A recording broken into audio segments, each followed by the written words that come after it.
Bienvenidos al canal. Este es el tercer tema y se titula Lidiando con escándalos. ¿Qué es un escándalo? ¿Qué es para usted el escándalo? Me gustaría que usted ah, pudiéramos eh, como entender la palabra escándalo para luego poder entender el significado. El diccionario dice así: escándalo, declaración o hecho que provoca indignación, fuertes censuras o asombro. Segundo, situación ruidosa producida por un grupo de gente exaltada o que se divierte. Tercero, persecución social o inquietud pública que produce una determinación acción por ser contraria a los usos convencionales o a las normas morales, algo que va en contra de la moral, algo que va en contra de la sociedad, la manera en cómo se vive decentemente, escándalo. Bueno, después de tener una idea de lo que significa la palabra escándalo, ahora sí podemos empezar analizando el título antes de entrar al tema principal. Analizamos el título que se titula Lidiando con escándalos.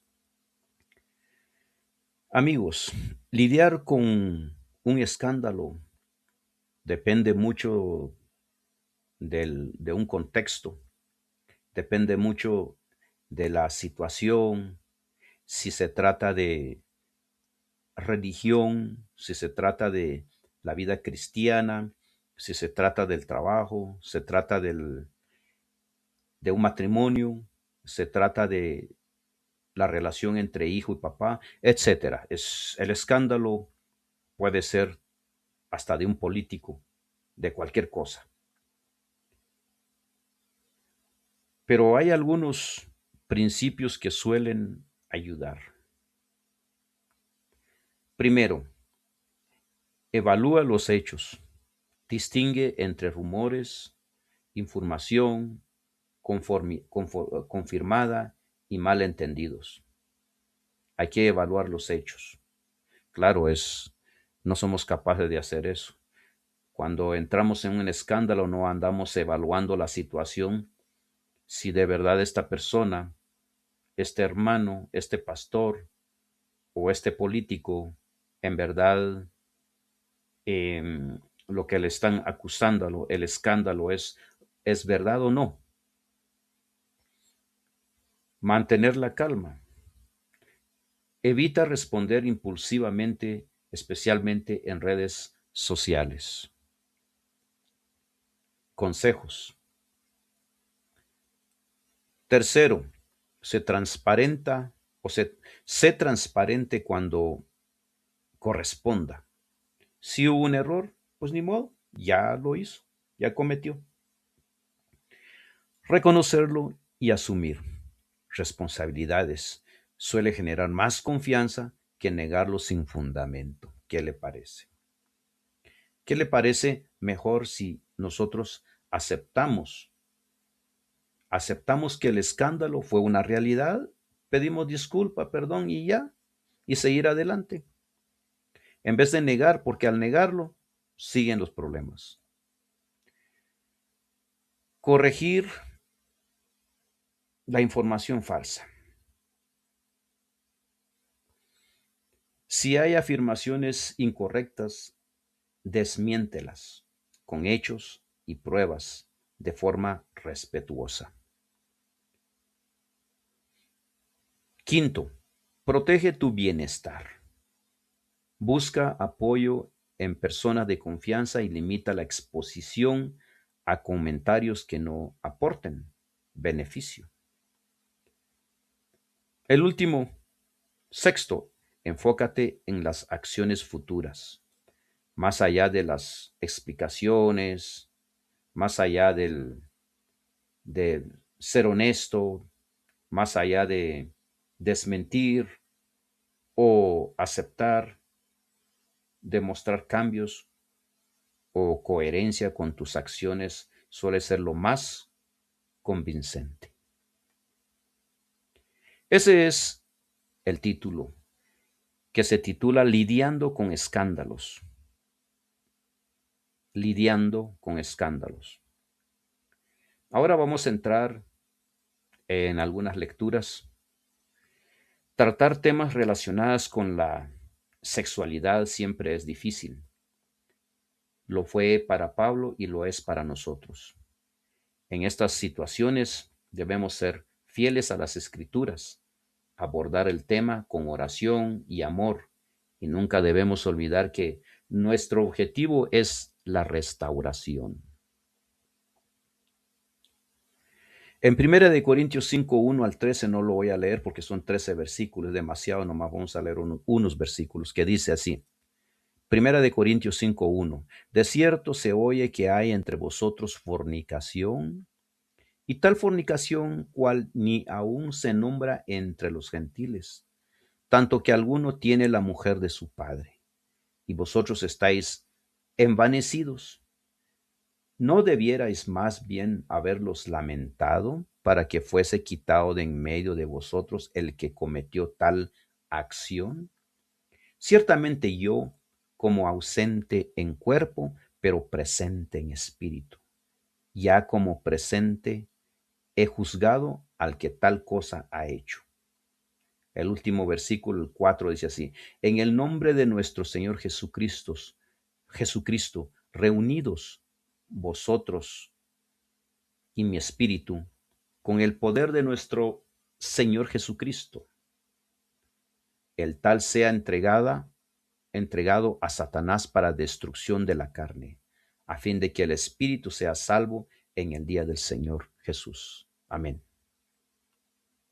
Consejos de Pablo, ¿no? Pablo, claro, son 13 versículos, pero yo termino ahí con el 7, el 6 y el 7, donde dice que esas obras, ¿no?, deberían de ser entregadas a Satanás. O sea, en otras palabras, él está dando a entender que si nosotros cometemos pecado dentro de la iglesia, deberíamos de arrepentirnos, deberíamos de ser sensatos, de ser juiciosos y no lidiar con ese escándalo, ¿no? Y aceptar el escándalo, aceptar el error y acercarse a Jesús. Eso es lo que quiere dar a entender el apóstol Pablo. Pablo deja claro en 1 Corintios 5 que los escándalos sexuales requieren disciplina eclesiástica, o sea, disciplina dentro de la iglesia. Los escándalos sexuales requieren disciplina eclesiástica. Dice que el hombre incestuoso, o sea, el hombre que vive con la madrastra o la mamá, debía de ser expulsado, según 1 Corintios 5:2, que dice así: y vosotros estáis envanecidos. ¿No debiera más bien haberos lamentado para que fuese quitado de en medio de vosotros el que cometió tal acción? O sea, Pablo está preguntando a la iglesia que lo correcto era, ¿por qué no se lamentaron del error y quitar ese mal en medio de la iglesia? O sea, ser juzgado correctamente lo que dice la palabra de Dios. No, el anciano no tiene derecho a juzgar, el pastor no tiene derecho a juzgar, el anciano y el pastor no tienen derecho de ser jueces, pero tienen derecho de juzgar a través de la palabra de Dios. Tienen derecho de ser jueces a través de la palabra, a través del Espíritu Santo, pero no de la opinión del pastor ni el anciano. 1 Corintios 5:3 dice: ciertamente yo, como ausente en cuerpo, pero presente en espíritu, ya como presente he juzgado al que tal cosa ha hecho. O sea que Pablo ya juzgó a través de la palabra de Dios. ¿Ve? Porque Pablo dijo que Pablo dijo, por ejemplo, Pablo, ¿por qué juzgó y cómo? Pues él dijo, el tal, dice, el tal sea entregado a Satanás para destrucción de la carne, a fin de que el espíritu sea salvo en el día del Señor Jesús. O sea, la carne, o sea, la acción debería de ser entregada al diablo si tú lo quieres hacer, ¿no? Ahora si quieres seguir con el pecado viviendo con tu mamá o tu madrastra, pues eso es otra cosa. Pero Pablo dice, debería de ser quitado ese pecado, entregar a Satanás. Y él da una respuesta al fin, dice, a fin de que el espíritu sea salvo en el día del Señor Jesús. El espíritu, a fin de que el cuerpo sea, a fin de que esta persona sea salva en el futuro. Ve, el hecho de que viviste con tu madre o tuviste relaciones sexuales con tu madre o con tu madrastra no quiere decir de que no tienes perdón. Claro que tienes perdón. Claro que sí. Te vas a arrepentir, se arrepienten los dos y los dos dicen ya no lo vamos a hacer, hoy vamos a empezar una nueva vida dentro de la iglesia. Para Dios no hay nada imposible. Para ustedes los seres humanos, para ustedes los pastores, los ancianos, para ustedes que les gusta creerse puritanos, que les gusta creerse perfectos, para ustedes que piensan que no cometen pecado, su familia no comete pecado, para ustedes piensan que esto es feo y que ya no se le debe de confiar a la gente. Para Dios no es así. Dios ve las cosas normales. Está bien, dice Jesús. No, no está bien. Cometiste, está bien, pero arrepiéntate. Ven a la iglesia otra vez y empieza una nueva vida. Después de un tiempo ya la iglesia se da cuenta de que estas personas ya han mejorado, ya las personas muestran que de verdad aman al Señor Jesús, vuelven a obtener otra vez sus privilegios dentro de la iglesia. Esto no es un motivo como para asustarse. Ustedes no deberían de asustarse porque ven cosas dentro de la iglesia. Ese es pecado, son cosas normales del pecado, no normal en una iglesia. Son cosas normales. eh, la consecuencia del pecado es normal, no es una cosa del otro mundo. Pero hay que aplicar la Biblia, hay que aplicar la ley de Dios. Ve, para la Biblia, para el Señor Jesús dice, no, pues ni modo, no, pues ya, el mundo está en pecado. Lo que usted, lo que esta persona, el pecado, lo que el pecado de esta persona está cometiendo, usted lo está cometiendo de otra manera. No venga al anciano, no venga usted, señor pastor, diciéndome que usted no tiene pecado porque también usted tiene pecados. Y usted comete cosas y no quiere decir a la iglesia. El anciano comete pecado y no quiere decir a la iglesia. Usted también comete pecados y hay pecados extremadamente peligrosas como desear la mujer de tu prójimo o desear la hermana en la iglesia en tu mente y cometer adulterio en tu mente sin necesidad de tener relaciones físicas con la persona. Con el simple hecho de imaginarse en la mente, usted ya cometió pecado. Así que no vengan y digan ante Dios que ustedes son perfectos y que estos hermanos que cometieron pecado son una vergüenza. No, no digan eso, porque también ustedes tienen pecado. Nadie es exento de pecado. No más que a veces somos hipócritas, no queremos decir que somos pecadores. Vamos a ir tratando de aterrizar este tema. Pablo emplea en lenguaje fuerte que puede sonar ofensivo para los oídos modernos, pero sus palabras deben extenderse en su contexto histórico. Además, hay que recordar que respondían a un estilo de vida abiertamente pecaminosa. Por lo general, en situaciones extremas, es necesario utilizar un lenguaje severo. En, en, en condiciones extremas. No dice aquí que por cualquier cosa, no, en extremas hay que usar lenguajes severas. Eso es lo que dice aquí Pablo. Entonces, hay que seguir también esa regla. Quitando entre vosotros y ustedes todo pecado. Entreguen al tal a Satanás. Quitando entre ustedes, esto se refiere a la disciplina eclesiástica. O sea, cortar a una persona de la iglesia, desfraternizarla, no correrla, desfraternizarla, disciplinarla, depende del tipo de disciplina que se le da, pero no correrla y no acabar con la persona.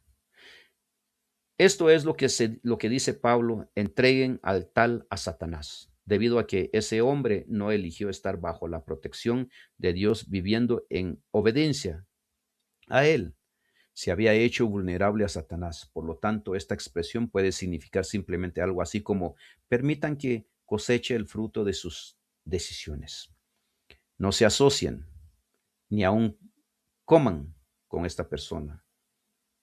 La estrecha relación con personas sexualmente inmorales no se considera peligrosa, porque los tales podían influir en otros para que imitaran su conducta. En la antigüedad, compartir una comida podía significar también compartir valores. Todos somos susceptibles a las influencias que nos rodean y debemos protegernos tanto como sea posible, especialmente cuando se trata de algo así, a fin de que el espíritu sea salvo.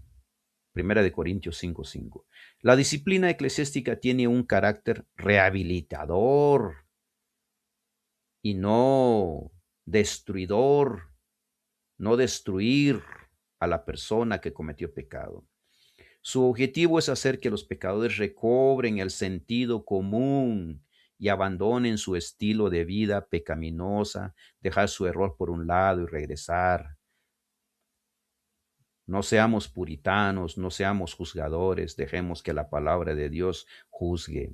Es posible que esto sea lo que Pablo quiso decir con destrucción de la carne y entregar también a esta persona a Satanás. Primera de Corintios 5:5. También es posible que el hombre incestuoso, o sea, el hombre que vive con la mamá o la madrastra, en Primera de Corintios 5 sea el hombre arrepentido al que se hace referencia más adelante. En Segunda de Corintios 2:5 al 10, no lo voy a leer porque eso nos está haciendo tarde. La disciplina eclesiástica alcanza su propósito cuando el feligrés que ha errado se reintegra a la comunidad cristiana. Amén.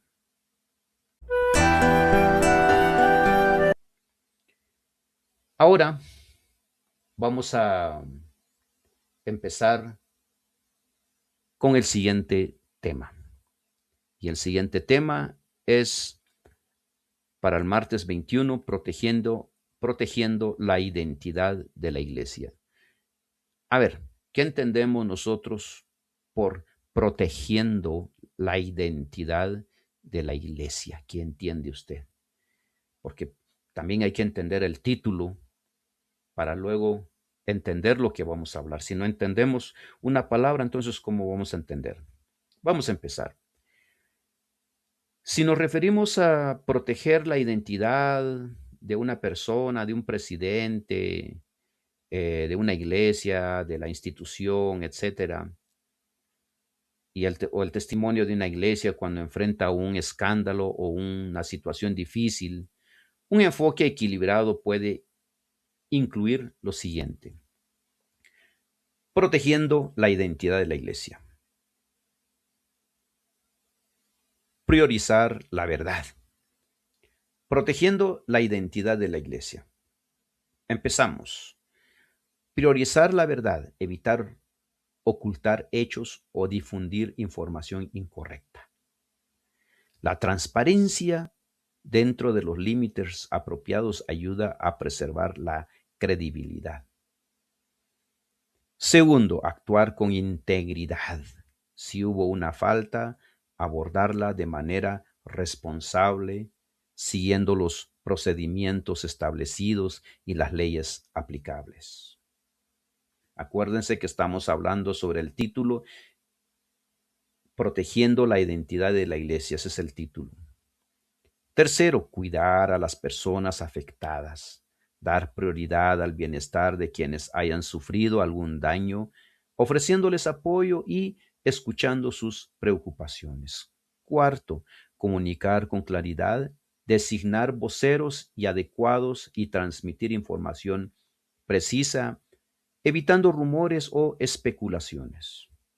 Quinto, Mantener la misión de la iglesia. Recordar que la identidad de la iglesia se fundamenta en sus valores, basado en la palabra de Dios, en la Biblia, el Nuevo Testamento, el Antiguo Testamento, las palabras de Jesús, las palabras de los apóstoles,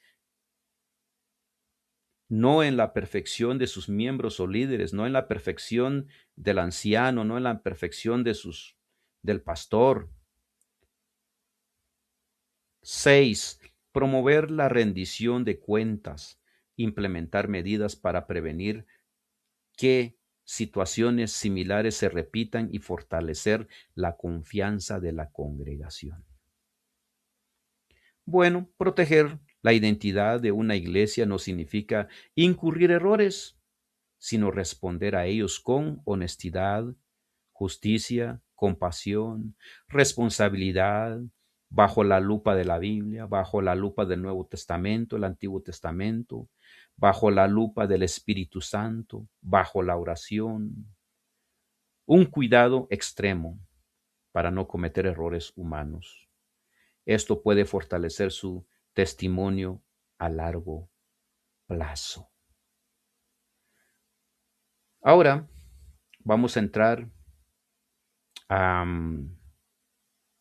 la lección protegiendo la identidad de la iglesia. Primera de Corintios 6, 1 al 11, que no lo voy a leer todo, nomás unos versículos. Yo sé que es importante, amigos, pero pues si no hay tiempo, no, ¿cómo vamos a terminar? No vamos a quedar cortos. Así que ustedes lean, por favor. Primera de Corintios 6, 1 al 11 dice así: ¿Os alguno de vosotros, cuando tiene algo contra otro, ir a juicio delante de los injustos y no delante de los santos? ¿O no sabéis que los santos han de juzgar al mundo? Ahí nomás mejor voy a leer nomás esto, nomás el capítulo 1 y el 2. Déjenme terminar el 2, dice así: y si el mundo ha de juzgar por vosotros, sois indigno de juzgar con cosas muy pequeñas. Bueno, vamos a basar aquí donde dice que si os alguno, dice, de vosotros, cuando tiene algo contra otro, ir a juicio delante de los injustos. ¿Quiénes son los injustos? Todo gobierno, todo juzgado, toda corte, em, todas las leyes jurídicas del país.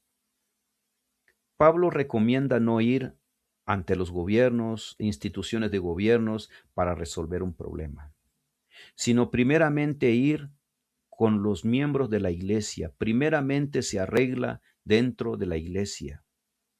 Ya si las cosas no se arreglan, entonces se va al siguiente paso, que es los gobiernos, o sea, las instituciones de gobiernos, como una corte, o no sé cómo le llaman en su lugar.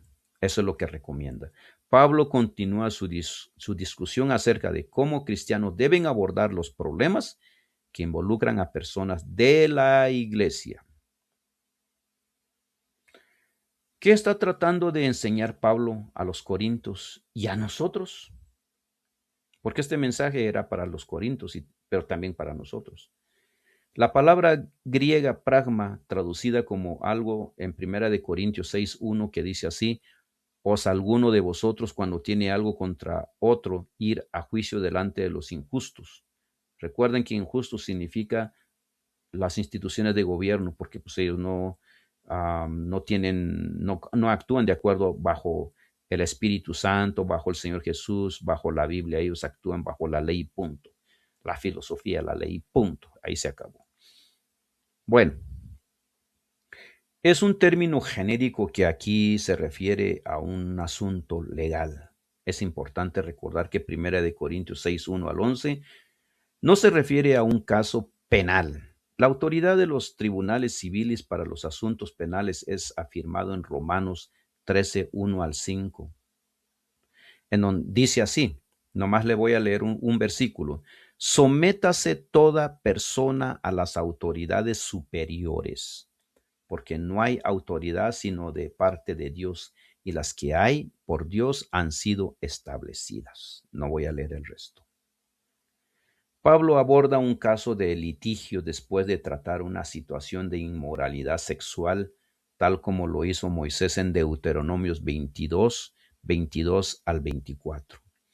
Esto demuestra cuán bíblicamente fundamentada es la manera en que Pablo trataba los problemas en la iglesia. El hecho de que el caso de 1 Corintios 6:1 al 11 esté enmarcado por pasajes que tratan de la inmoralidad sexual en 1 Corintios 5:1 y también 1 Corintios 6:12 al 20, puede sugerir que el asunto al que se refiere en 1 Corintios 6:1 también estaba relacionado con la inmoralidad sexual. No sabemos con certeza de qué se trataba, si era un asunto civil menor, como una disputa por una propiedad, o un problema sexual. Sea cual fuere el pragma, en última instancia, Pablo no establece o no estaba feliz de ver a los miembros de la iglesia llevar el tema ante un tribunal civil. Pregunta, ¿podían ellos como hermanos cristianos haberlo resuelto en lugar de llevar el asunto entre los injustos, o sea, entre las instituciones de gobierno? Según 1 Corintios 6:1, dice, ¿os alguno de vosotros cuando alguien tiene algo contra otro? Aquí nos está refiriendo, eso es lo que estábamos leyendo por último, ¿no? Porque una cosa es que uno de los miembros vivía con la mamá, vivía con la madrastra, y también otros vivían en fornicación, etcétera. Había mucho pecado dentro de la iglesia de Corinto. Pero este es otro. Ahora dice aquí, ¿os alguno de vosotros cuando tiene algo contra su hermano? O sea, cuando usted tiene algo. Eso le está diciendo a los corintios. Dice, ¿os alguno de vosotros cuando tiene algo contra otro ir a juicio delante de los injustos y no delante de los santos? Está dando consejo ahí. Podría ser como dice aquí, son asuntos civiles. Y los asuntos, hay asuntos en que se arregla dentro de la iglesia y hay asuntos que ya se tiene que ir en las instituciones civiles o un tribunal civil, una corte, un juzgado, etc. En cualquier caso, no es necesario decidir el asunto para entender el punto. Pablo se preocupa por la identidad de la iglesia como comunidad cristiana tal como era vista por la sociedad, protegiendo la identidad de la iglesia. Eso es lo que estamos ya terminando este tema, protegiendo la identidad de la iglesia. Entonces, ¿cómo se va a proteger la identidad de la iglesia? Primeramente, hay que ir hacia un hermano. Si usted tiene algo contra su hermano, hable con su hermano primero. Trate de arreglarlo. No vaya a, a un tribunal civil, sino hable con su hermano.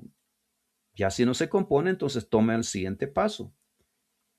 Cualquier cosa, como dice Primera de Corintios, ¿no? Como dice Primera de Corintios 6, 1. Cualquier cosa que hay contra su hermano, dice primero hay que ir ante su hermano primero, en vez de ir a los tribunales civiles. Ese es el consejo. No incurrir a medios seculares para juzgar asuntos internos. En el mundo romano, las personas de mayor rango, riqueza o función política solían ser favorecidas en los tribunales.